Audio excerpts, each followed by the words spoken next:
দর্শক বন্ধুরা, আমি ঝুনু। এটা আমার নতুন চ্যানেল। আমার চ্যানেলের নাম মন মাতানো রান্নাঘর। আমি এই রান্নাঘরে আজকে জিভে জল আনা একটা চিংড়ি মাছের কারি করে দেখাচ্ছি। মাছগুলো আমি ধুয়ে রেখেছি। এবার এতে আমি একটু নুন হলুদ মাখাবো।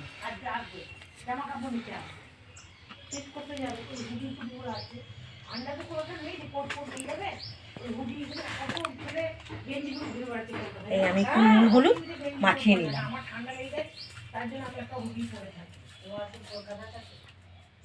এবার মাখিয়ে আমি রাখলাম।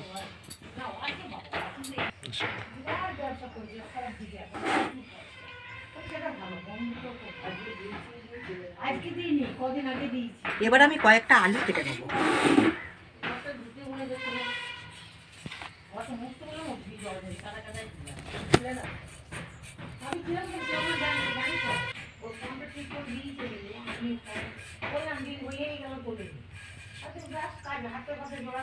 আলুগুলোকে ভালো করে ছাড়িয়ে আমি ডুমো ডুমো করে কেটে নিচ্ছি।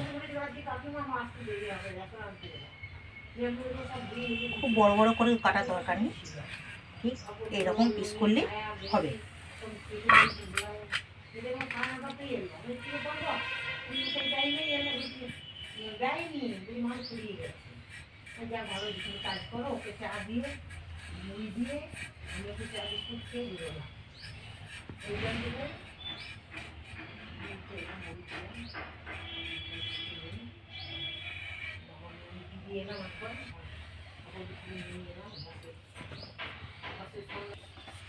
এইভাবে আলুগুলোকে ছোটো ছোটো করে কেটে নিলাম। এবার এটাকে জল দিয়ে আমি ধুয়ে নেব।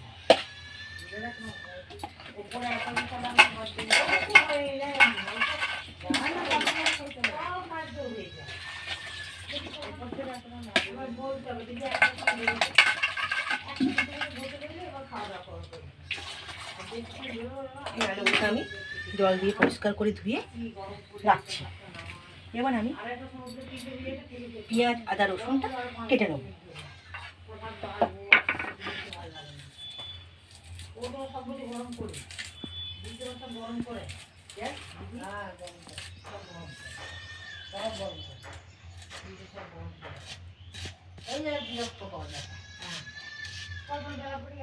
এইভাবে সরু সরু করে পেঁয়াজটাকে আমি কেটে নিচ্ছি।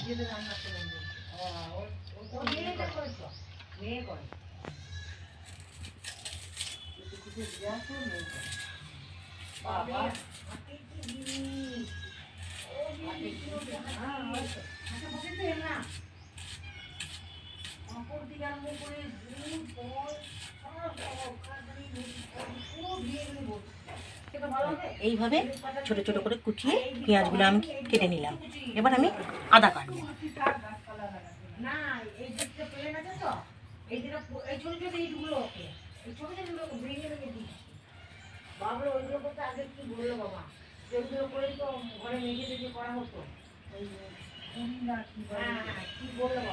আদাগুলো আমি কেটে নিই, তারপর এটা বেটে নেবো।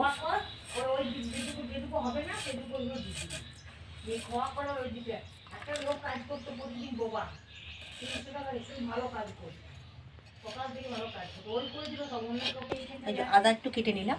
এবার আমি কয়েকটা রসুনের কোয়া দেবো।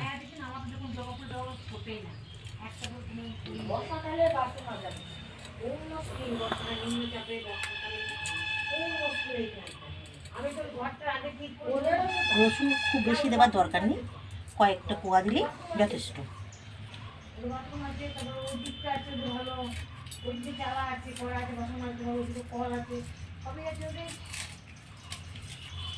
আমার বর্ষাকালে তারপরে খুব কষ্ট, বর্ষাকালে খুব কষ্ট। গ্রীষ্মকালে শীতকালে তো ছায়া, আর গ্রীষ্মকালে রোদ বেঁচে যাবে না, তাতে কলকাতা ভেবেছিলাম এইখানে করবো।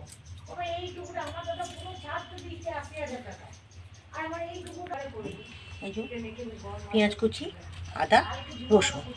এবার আমি একটা টমেটো কুচি করে কেটে নেব।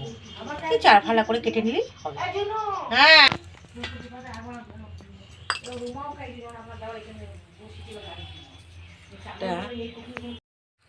এই আদা কুচিগুলো বেটে নেব।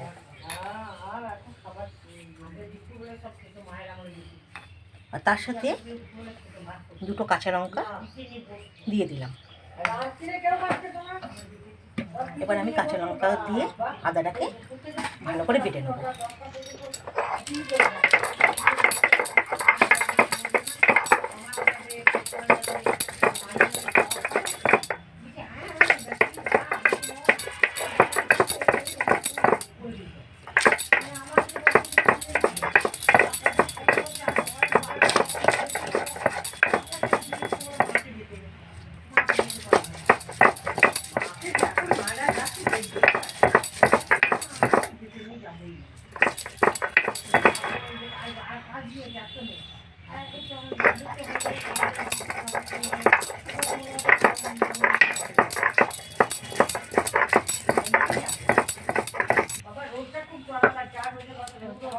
আদাটা বাটা হয়ে গেছে আমার। এবারে আমি এটা বাটিতে তুলে নিচ্ছি। এবারে এই রসুন কাটা আমি বেটে নেব।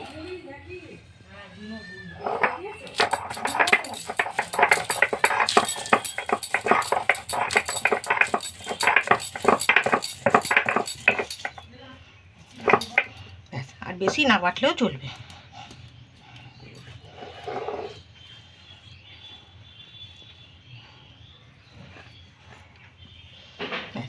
পেঁয়াজটা আমি বাটবো না, পেঁয়াজটা এরমই থাকবে। আমি আদাটা আর রসুনটা বেটে নিলাম।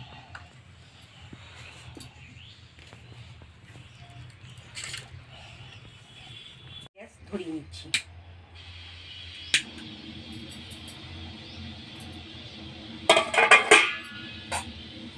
কড়াইটা বসিয়ে দিলাম।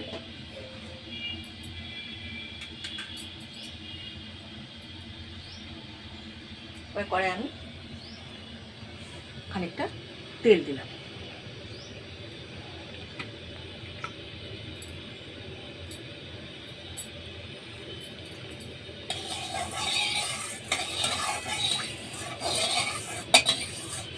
তেলটা একটু গরম হোক। তেলটা গরম হয়ে গেছে, এবার আমি আলুগুলোকে ভেজে নেব।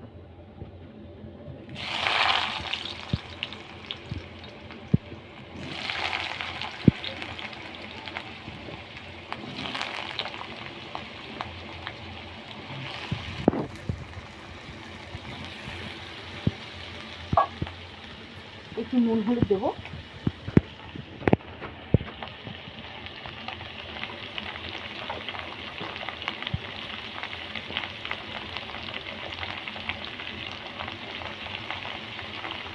নুন হলুদটা দিয়ে আমি আলুটাকে লাল লাল করে ভেজে নেব।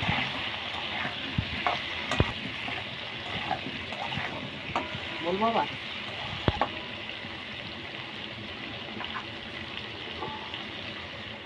ঢাকা দিয়ে দিই, তাহলে আস্তে আস্তে এটা ভালো মজে যাবে। এবার আমি এটা আমার প্রায় ভাজা হয়েই গেছে। এবার আমি এটা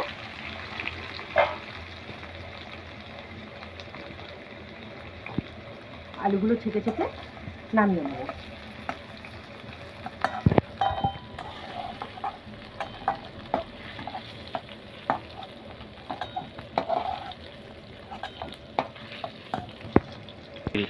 আলুটা আমার লাল করে ভাজা হয়ে গেছে। এবার আমি চিংড়ি মাছ কটা ভেজে নেব।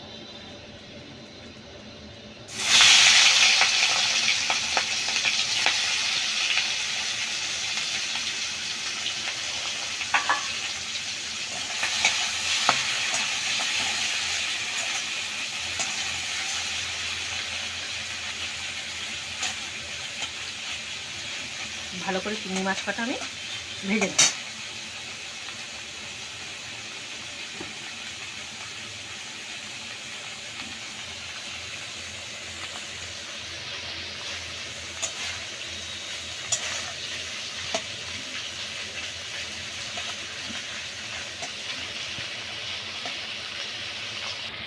এবার আমার চিংড়ি মাছটা ভাজা হয়ে গেছে। এবার আমি চিংড়ি মাছটা ছেঁকে তুলে নেব।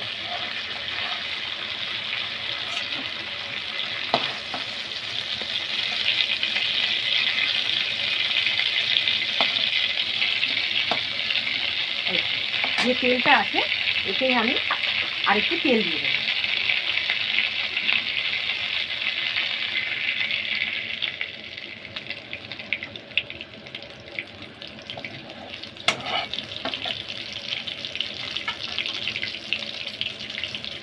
আবার আমি তেলের মধ্যে তেজপাতা, শুকনো লঙ্কা,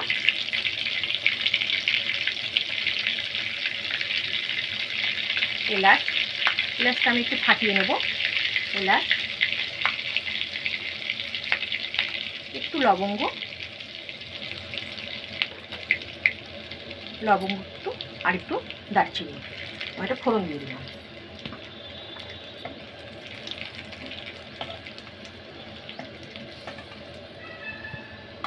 এবার আমি এই কুচনো পেঁয়াজগুলো দিয়ে দেবো।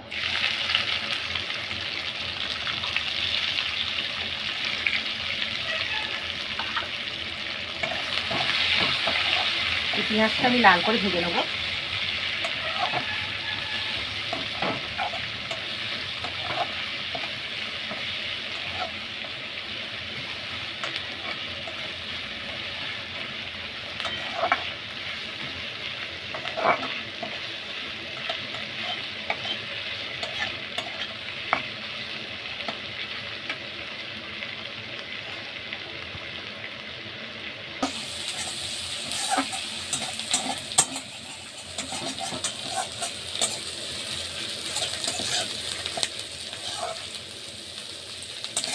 ভাজা হয়েই এসেছে, আর একটু লাল হোক।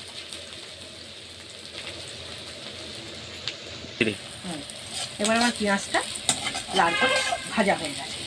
এবার আমি এর মধ্যে কেটে রাখা টমেটো কুচিগুলো দিয়ে দিলাম।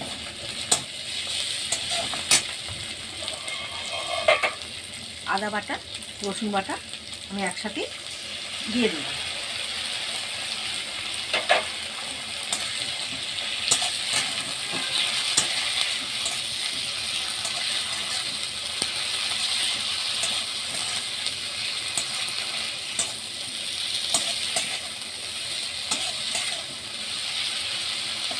এবার আমি এতে কিছু মশলা,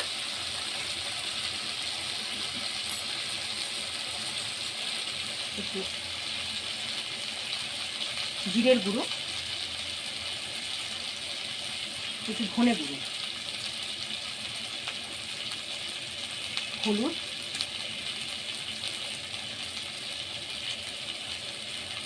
কাশ্মীরি লঙ্কা, এটা জাস্ট একটু রং আসার জন্য। আর আমি দেবো একটু নুন।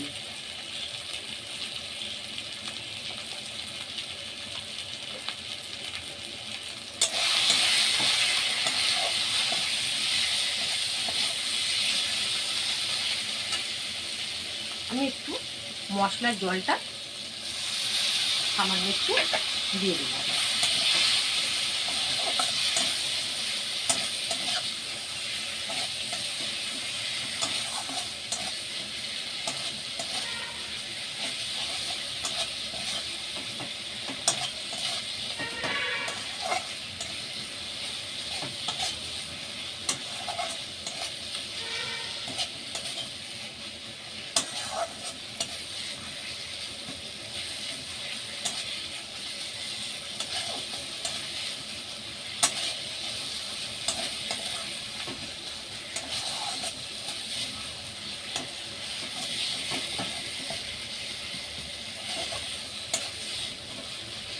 মশলাটা আমার প্রায় কষানো হয়ে গেছে।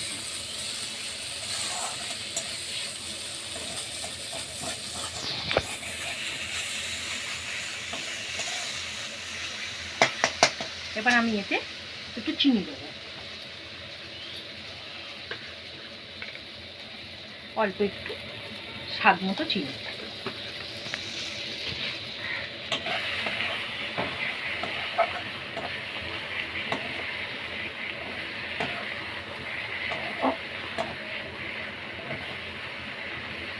মশলাটা আমার কষানো হয়ে গেছে। এবার আমি ভেজে রাখা আলুগুলো এই মশলাটার মধ্যে দিয়ে দেবো। দিয়ে আলুটা দিয়ে আমি আর একটু ভালো করে কষে নেব।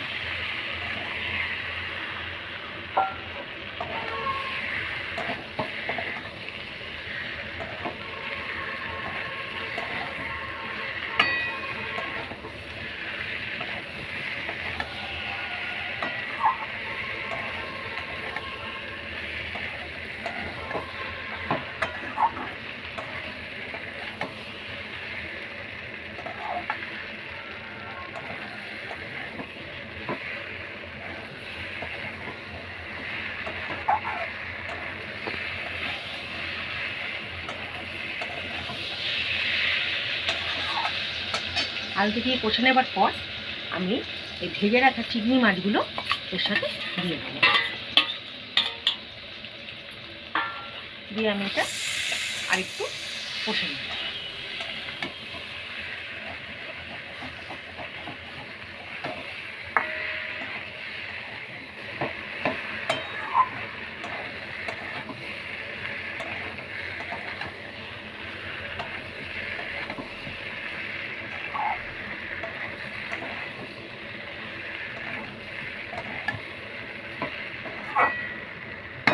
আমি একটু সামান্য ঢেকে রাখছি।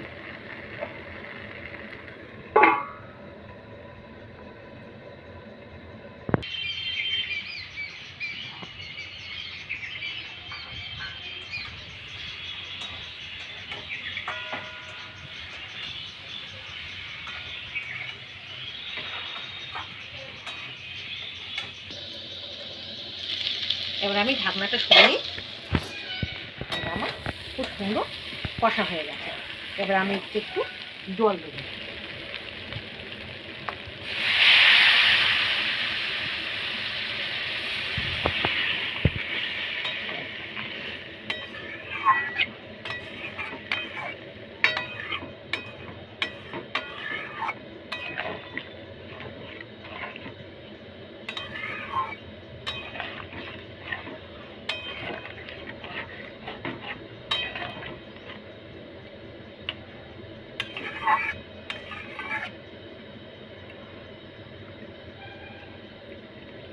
এই জলটা দিয়ে আমি এবার একটু ঢাকা দিয়ে রাখবো, আলুটা একটু সেদ্ধ হবে। আলুটা একটু সেদ্ধ করার জন্য আমি এটা খানিকক্ষণ ঢাকা দিয়ে রেখে দেবো।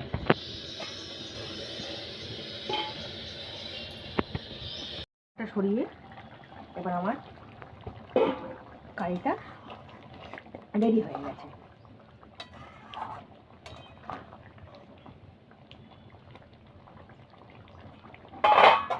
এবার আমি এতে একটু গরম মশলা দেবো, ছাই গরম মশলা।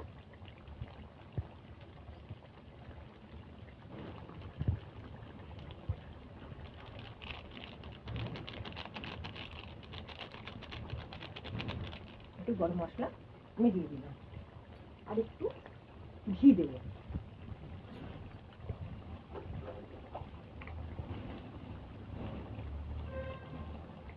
একটু ঘি আমি দিয়ে দিলাম।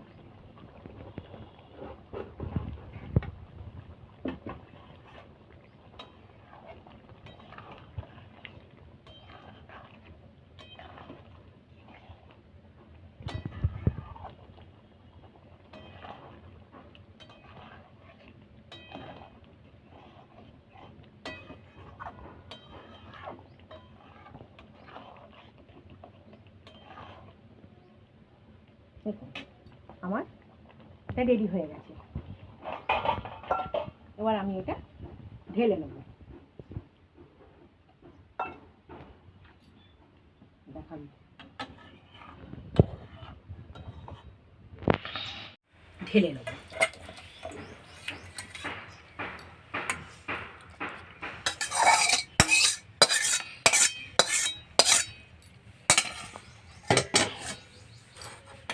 দেখুন দর্শক বন্ধুরা, দেখতে কিন্তু অসাধারণ হয়েছে, খেতেও খুব অসাধারণই হবে। নতুন রেসিপি দেখবার জন্য প্লিজ আমার চ্যানেলটিকে সাবস্ক্রাইব করুন, লাইক শেয়ার করুন। ধন্যবাদ।